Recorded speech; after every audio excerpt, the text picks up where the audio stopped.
எங்கிருந்து வந்தீங்களோ அதே சோர்ஸோட போய் டிசால்வ் ஆயிடுறது. டிசால்வ் ஆகுறதுன்னா என்ன? கரைந்து விடுதல். அதுக்குள்ளதான் இருந்து தனியா ஒரு மெட்டீரியலோட வெளியே வந்திருக்கீங்க, பிசிக்கல் பாடியோட சில விஷயத்தோட வெளியே வந்திருக்கீங்க. மீண்டும் அதுலேயே போய் கரைஞ்சிட்டீங்கன்னா அதுக்கு பேர் மோட்சம் அல்லது முக்தி. அதை தாண்டின நிலைகள் இருக்கு, அதுதான் எண்டு கிடையாது. இறைவனின் அருள் கிடைத்ததுக்கு அப்புறம் ஏதோ கூரையை பிச்சுக்கிட்டு ஏதோ மூட்டை மூட்டையா கொட்ட போகுதுன்னு நினைக்கிறீங்க, அப்படி இல்லை. இறைவனின் பரிபூரண அருள் கிடைத்ததுக்கு அப்புறம் உங்களுக்கு எல்லாமே பாசிட்டிவா திரும்ப போகுதுன்னு நினைக்கிறீங்க, அப்படி இல்லை. இறைவனின் பரிபூரண அருள் கிடைச்சதுக்கு அப்புறம் உங்களை தனியா கொண்டு போய் வேற ஏதோ ஒரு கிரகத்துல வாழ வைக்க போறாருன்னு நினைக்கிறீங்க, அப்படி இல்லை. இறைவனின் அருள் என்பது என்னவென்றால் புதிதாக கிடைப்பதல்ல. அறிவு கட்ட முட்டா பையில உனக்கு எல்லாத்தையும் ஆல்ரெடி போட்டு அமிச்சிட்டேன், அதை கொஞ்சம் கவனிச்சு பாரு, உனக்கு புரியுங்கிறார். இந்த வகுப்பு ஆன்மீக வகுப்பு அல்ல, இந்த வகுப்பு வாழ்வியல் வகுப்பு. ஆனா வாழ்வியல் அப்படின்றத சிறப்பா வாழணும் அப்படின்னா ஆன்மீகம்னா என்னன்னு தெரியணும், இறைவன்னா என்னன்னு புரியணும். இறைவன்னா யாருன்னு புரிஞ்சு ஆன்மீகம்னா என்னன்னு தெரியுதோ உங்களால், அதற்கப்புறம்தான் இந்த வாழ்க்கையை ஒரு மிகச்சிறந்த வாழ்வியலாக மாற்றி வாழ முடியும்.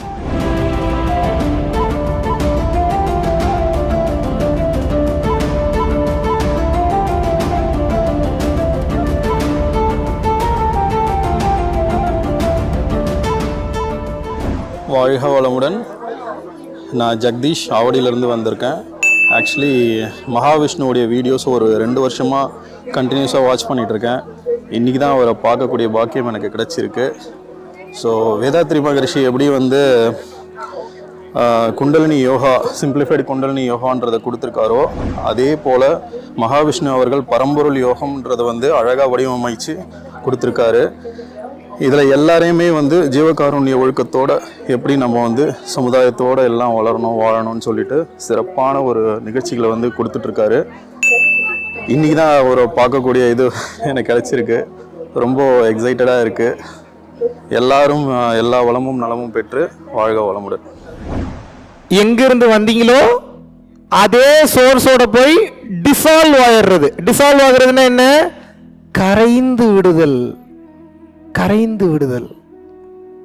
கடலிலிருந்து ஒரு டப்பா தண்ணி எடுக்கிறேன். இப்போ இந்த டப்பா தண்ணிக்கு பேர் கடல் தண்ணியா மழை தண்ணியா? கடல் தண்ணி.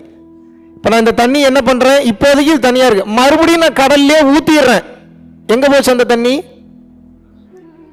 இப்ப தேடி கண்டுபிடிக்க முடியுமா அந்த தண்ணியை? இப்ப என் கையில இருந்த அந்த டப்பால இருந்த அந்த தண்ணியை இப்ப கடல்ல நான் தேடி எடுக்க முடியுமா?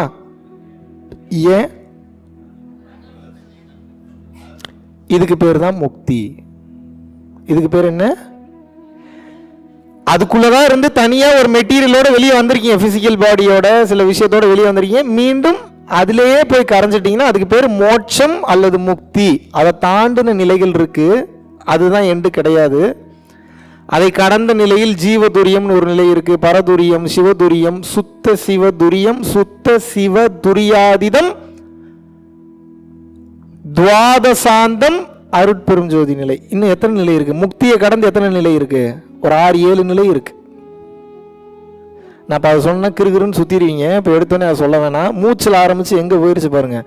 எதுக்கு உங்களை மூச்சை உள்ளிழுக்கும் போதும் மூச்சை வெளிவிடும் போதும் கவனம் மூச்சு மேலேயே வைக்க சொல்றேன்னா, மூச்சை உள்ளிழுக்கும் போதும் மூச்சை வெளிவிடும் போதும் கவனம் மூச்சு மேலேயே இருக்கும்போது மனம் அலைப்பாயாது. ஏன்டா மனம் அலைப்பாயாததுக்கும் நீ உட்கார்ந்து பேசுறதுக்கு என்ன சம்பந்தம் இருக்கு? இவ்வளோ நேரம் எங்கெங்கேயோ சுத்திட்டு வந்திருக்கிறீங்க, யார் யாரையோ பார்த்துட்டு வந்துருக்கீங்க. காலைல சாப்பிட்ருக்க மாட்டீங்க ஒரு சில பேர் சாப்பிட்ருப்பீங்க. ஒரு சில பேர் நல்ல ட்ரெஸ் போட்டிருக்க பார்த்து கொஞ்சம் பொறாம வந்திருக்கும் உங்களுக்கு. ஒரு சில பேர் காரில் வந்திருப்பான், ஒரு சில பேர் 2 வீலரில் வந்திருப்பான். வழியில் வரும்போது எவனோ ஒருத்தனை கண்டபடி திட்டி இருந்திருப்பான். இந்த எல்லா கடுப்பும் உங்களுக்குள்ளே இருக்கும். இருக்குமா இருக்காதா? ஏதோ கொஞ்சம் நெஞ்சமாவது இருக்கும். இப்போ என்ன பண்ணும் அப்படின்னா, நான் பேச ஆரம்பிக்கும் போது முதல்ல நீங்கள் என்னோட கண்ட்ரோல் டோட்டலாக வந்துடணும். நீங்கள் வந்தீங்கன்னா தான் இதை முதல்ல உள்வாங்க முடியும். அந்த நேரத்தில் நீங்கள் உட்காந்துக்கிட்டு கண்டதை திங்க் பண்ணிட்டு இருந்தீங்கன்னா ஒன்றும் பண்ண முடியாது. அப்போது மூச்சை உள்ளிழுத்து வெளிவிடும் போது கவனம் மூச்சு மேலேயே இருக்கும்போது மனம் சுற்றி கொண்டிருந்தது நின்றுவிடும். எப்போது மனம் நின்று விடுகிறதோ நான் என்ன கொடுக்குறேனோ அதை உங்களால் ஈஸியாக ரிசீவ் பண்ண முடியும். இவ்வளோதான் மேட்ரு. இப்போ எதுக்கு இதை இவ்வளோ தூரம் சொன்னேன் அப்படின்னா, எப்பெல்லாம் உங்களுக்கு வாழ்க்கையில் மனம் படபடப்பாகுதோ, டென்ஷன் ஆகுதோ, கண்ட்ரோல் இல்லாமல் போகுதோ, ஒன்றும் இல்லை, தனியாக போய் உட்காந்து ஒரு 10லேருந்து 20 டைம், இல்லை 3லேருந்து ஒரு 5 நிமிஷம் மூச்சை நல்லா உள்ளெழுத்து வெளியே விடுறீங்க. கவனம் மூச்சு மேலேயே இருக்கணும். காம் ஸ்டேட்டுக்கு ஆட்டோமேட்டிக்காக வந்துடுங்க. கிளியர்? இறைவனின் அருள் கிடைத்ததுக்கு அப்புறம் ஏதோ கூரையை பிச்சுக்கிட்டு ஏதோ மூட்டை மூட்டையாக கொட்ட போகுதுன்னு நினைக்கிறீங்க. அப்படி இல்லை. இறைவனின் பரிபூரண அருள் கிடைத்ததுக்கு அப்புறம் உங்களுக்கு எல்லாமே பாசிட்டிவா திரும்ப போய் நினைக்கிறீங்க. அப்படி இல்லை. இறைவனின் பரிபூரண அருள் கிடைச்சதுக்கு அப்புறம் உங்களை தனியா கொண்டு போய் வேற ஏதோ ஒரு கிரகத்துல வாழ வைக்க போறாருன்னு நினைக்கிறீங்க. அப்படி இல்லை. இறைவனின் அருள் என்பது என்னவென்றால் புதிதாக கிடைப்பதல்ல. அறிவு கட்ட முட்டா பையில உனக்கு எல்லாத்தையும் ஆல்ரெடி போட்டு அமிச்சிட்டேன், அதை கொஞ்சம் கவனிச்சு பாரு, உனக்கு புரியுங்கிறார்.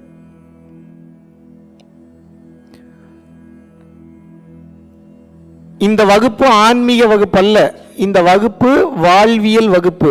ஆனா வாழ்வியல் அப்படின்றத சிறப்பா வாழணும் அப்படின்னா ஆன்மீகம்னா என்னன்னு தெரியணும், இறைவன்னா என்னன்னு புரியணும். இறைவன்னா யாருன்னு புரிஞ்சு ஆன்மீகம்னா என்னன்னு தெரியுதோ உங்களால், அதற்கப்புறம்தான் இந்த வாழ்க்கையை ஒரு மிகச்சிறந்த வாழ்வியலாக மாற்றி வாழ முடியும். சமாதி அடையணுமா, பிறவில்லா பெருவாழ்வுக்கு போகணுமா, இதெல்லாம் எண்டு. இதெல்லாம் என்ன எண்டு? முதல்ல என்ன பண்ணணும்? வாழணும் சார். முதல்ல என்ன பண்ணணும்? வாழணும். எப்படி வாழ்றது, என்ன வாழ்றது, இந்த உண்மையை தெரிஞ்சுட்டா வாழ முடியுமா? எஃபிஷியண்டா வாழ முடியும், அற்புதமா வாழ முடியும், சிறப்பா வாழ முடியும். எப்படி வாழ்றது? இப்ப எனக்கு என்ன குறைன்னு நினைக்கிறீங்க? இப்ப நான் ஒரு மிக சிறந்த ஆன்மீகவாதியா இல்லையா? அப்படி நீங்க நினைச்சுக்கிறீங்க. இருந்தாலும் சொல்லுங்க, பரவாயில்ல சொல்லுங்க. என்ன ஒரு ஆன்மீகவாதி நினைக்கிறீங்களா இல்லையா?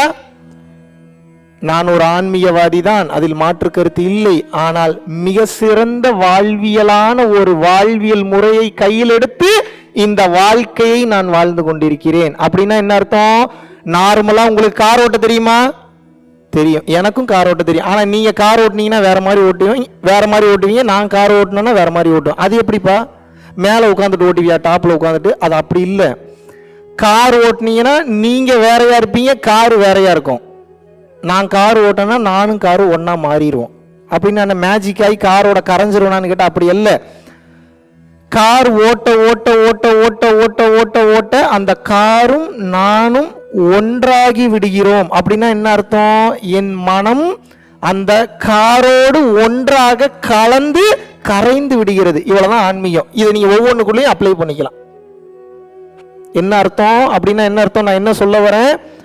ஆன்மீகம் இப்போது உங்களுக்கு எதை சொல்லித்தர போகின்றது என்றால்,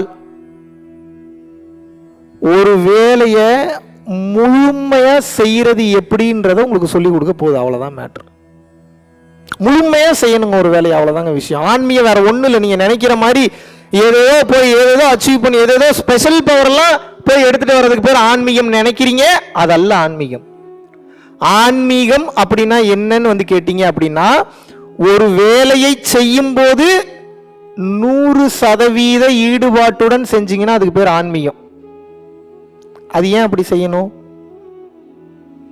ஏன் தெரியுமா அப்படி செய்யணும்? சொல்லிடலாமா? $1 trillion சீக்ரெட். டக்குன்னு கேட்குறீங்க, சொல்லிடலாமா? ஏன் அதை 100% ஈடுபாட்டோடு ஒவ்வொரு வேலையும் செய்யணும்னா, லெட் மீ எக்ஸ்பிளைன். ஏதோ ஒன்று கிடைச்சிடாதான்னு எங்கேயோ ஓடிக்கிட்டே இருக்கீங்கல்ல, அந்த ஏதோ ஒன்று என்ன? எது கல்யாணம் பண்றீங்க? ஏதோ ஒன்று கிடைச்சிடாதா என் பொண்டாட்டிட்டு இருந்து? எதுக்கு குழந்தை பெற்றுக்கினீங்க? ஏதோ ஒன்று கிடைச்சிடாதா? சரி, ஓகே. குழந்தை பிறந்தோடனே மூக்கு வாயிலிருந்து ரத்தம் வரணும், குழந்தை பெற்றுப்பீங்களா நீங்க? அப்போ குழந்தை பெற்றுக்கிறது உங்க நோக்கம் இல்லை. குழந்தை பெற்றுக்கிட்டா ஏதோ ஒன்று கிடைச்சிடாதான்னு பாக்குறீங்க. ஓகே. எதுக்கு ஊர் சுத்துறீங்க? ஏதோ ஒன்று கிடைச்சிடாதா? எதுக்கு சைட் அடிக்கிறீங்க? ஏதோ ஒன்று புதுசா ஒன்று கிடைச்சிடாதா? எதுக்கு படுத்துறீங்க? ஏதோ ஒன்று கிடைச்சிடாதா? அந்த ஏதோ ஒன்று என்ன? யார் சொன்னது? அவருக்கு நல்ல ஒரு கிளாப் பண்ணுங்க. திருப்தி. உங்களுக்கு என்ன தெரியுமா வேணும்? என்ன வேணும்? என்ன வேணும் உங்களுக்கு? திருப்தி தான் வேணும். அதுக்கு தான் ஓடிட்டு இருக்கீங்க. நீங்க பண்ற எல்லா வேலையும் அந்த திருப்திக்கு மட்டும்தான் ஓடிட்டு இருக்கீங்க. நீங்க பண்ற எல்லா வேலையும் அந்த திருப்திக்கு தான் பண்ணிட்டு இருக்கீங்க. பட் இதுல கூத்து கொடுமை என்னன்னா, நீங்க எதை பண்ணீங்கன்னாலும் திருப்தி அடைய மாட்டீங்க. எப்போ இந்த வேலையை செஞ்சுட்டு இருக்கும்போது வேற வேலையை பத்தி திங்க் பண்ணிட்டு இருந்தீங்கன்னா எப்படி திருப்தி அடைவீங்க? சாப்பிட்டுக்கிட்டே இருக்கீங்க, அடுத்து என்ன வேலைன்னு நினைச்சுக்கிட்டே சாப்பிட்டு இருக்கீங்க. சாப்பாட்டுல திருப்தி கிடைக்குமா? கார் ஓட்டிக்கிட்டே இருக்கீங்க. கார் ஓட்டுறதுல காரும் நீங்களும் ஒன்னாயிட்டீங்கன்னா வேற லெவல் ஒரு எக்ஸ்பீரியன்ஸை கொடுக்கும். அந்த திருப்தியும் கிடைக்கும், சந்தோஷமும் கிடைக்கும், ஆனந்தமும் கிடைக்கும், உச்சகட்ட நிலைக்கு போயிருவீங்க. ஆனா கொடுமை என்ன, கூத்து என்ன, உங்களுக்கு அந்த திருப்தி கிடைக்கிறதுல ஏன் மைண்ட் ஒரு இடத்துல இருக்கு, செயல் ஒரு இடத்துல இருக்கு. செயலும் மனமும் எப்போது ஒன்றாக இணைந்து விட்டதோ சூப்பர் பவரா மாறிடுவீங்க. இவ்வளவுதான் மேட்டர், வேற ஒண்ணும் இல்லை. இவ்வளவுதான் ஆன்மீகம். எல்லா ஆன்மீக பயிற்சியும், உலகத்தில் இருக்கக்கூடிய அத்துணை ஆன்மீக பயிற்சியிலும் ஒரு விஷயத்தை உங்களுக்கு போதிப்பதற்கு தான் வந்திருக்கிறது. என்ன தெரியுமா? உங்களை சாவடிக்கிறதுக்கு வரல, அது தானா நடக்கும். திருப்தியா, எஃபிஷியண்டா, ஹாப்பியா வாழணும் நீங்க. அதுக்கு தான் எல்லா ஆன்மீக பயிற்சிகளும். எல்லா ஆன்மீக பயிற்சியிலும் எதற்காக? திருப்தியா, எஃபிஷியண்டா. எஃபிஷியண்டானா என்ன? மிக சிறந்த முறையில் ஆளுமை திறனோட ஒரு இடத்துல நீங்க எங்க இருக்கீங்களோ அங்க வாழணும். அதற்கு பேர் தான் ஆன்மீகம். இப்ப எப்படி இந்த திருப்தி வரும்னு நினைக்கிறீங்க? நல்லா புரிஞ்சுக்கங்க. இந்த உலகத்துல நீங்க என்ன வேலை வேணா எடுத்துக்கங்க. நீங்க போய் சுரங்கத்துல போய் தங்கத்தை தோண்டி எடுங்க, இல்ல வைரத்தை தோண்டி எடுங்க, செக்ஸ் வச்சுக்கோங்க, குழந்தை பெற்றுக்கங்க, ஊர் சுத்துங்க, சாப்பிடுங்க, சைட் அடிங்க. இதெல்லாம் தப்புன்னு நான் என்னைக்கு சொல்லவே மாட்டேன். இதெல்லாம் தப்புன்னா அவன் படைச்சிருக்கவே கூடாது. ஆமாவா இல்லையா? ஏண்டா எனக்கு காமம்ன்ற ஒரு பசியை நீ கொடுக்கலன்னா நான் ஏன்டா போய் செக்ஸ் வச்சுக்க போறேன்? என் கேள்வி கரெக்டா இல்லையா? அப்ப ஏன் அதை வைக்கிறான்? அனுபவித்து இதில் ஒன்றும் இல்லை என்ற திருப்தி நிலைக்கு நீ வா அப்படின்றக்கா அதெல்லாம் வச்சிருக்கான்.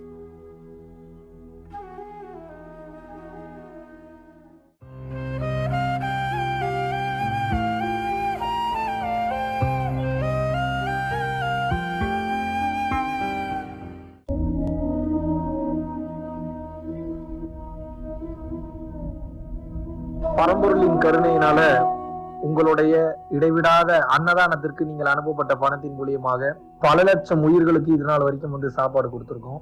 ஸோ கொரோனால இருந்து ஆரம்பிச்சு ஒரு நாள் கூட விடாம பல உயிர்களுக்கு வஸ்திர தானங்களாக இருக்கட்டும், படிக்க முடியாதவங்களுக்கு கல்வித்தொகை கட்ட முடிய விஷயங்களாக இருக்கட்டும், இல்ல ஸ்போர்ட்ஸ் ரீதியாக விளையாடக்கூடிய நல்ல மாணவர்களை அனுப்பி வைக்கக்கூடிய விஷயங்களாக இருக்கட்டும், அதை தொடர்ந்து பாத்தீங்கன்னா ரெகுலரா மந்த்லி பேசிஸ்ல ஏழை குழந்தைகளுக்கு க்ரோசரிஸ் கொடுக்கறதாக இருக்கட்டும், இல்ல அவங்களுக்கு பாத்தீங்கன்னா சேம் அவங்க விருப்பப்படுறவங்களுக்கு வீட்டு துணிமணிகள், வீட்டுக்கு தேவைப்படக்கூடிய மற்ற பொருட்கள் வாங்கி கொடுக்கறதாக இருக்கட்டும், எல்லா உதவிகளும் பாத்தீங்கன்னா உங்களோட உதவினாலதான் போயிட்டு இருக்கு. சாது சிதம்பர சுவாமிகள் வளநாட்டார் ஒரு வார்த்தை சொல்லுவாரு, பசித்தோர் முகம்பார் பரம்பொருள் அருள் கிட்டும் அப்படின்னு சொல்லுவாரு. வள்ளல் பெருமானும் ஜீவகாருண்யம் உள்ள சம்சாரிகளுக்கு எப்பேற்பட்ட சூழ்நிலையிலும் பாத்தீங்கன்னா அவங்களோட லாபம் தடைபடாது, தொழில் பிரச்சனைகள் நிவர்த்தியாகும், அதை தொடர்ந்து வாழ்க்கையில குடும்ப பிரச்சனைகள் விலகும், அதுபோக குழந்தை சம்பந்தமான பிரச்சனைகள் எதுவாக இருந்தாலும் இந்த அன்னதானத்திற்காக நீங்கள் செய்யக்கூடிய ஒவ்வொரு ரூபாயும் அது உங்களுக்கு நிச்சயமாக புண்ணியமாக சேரும்.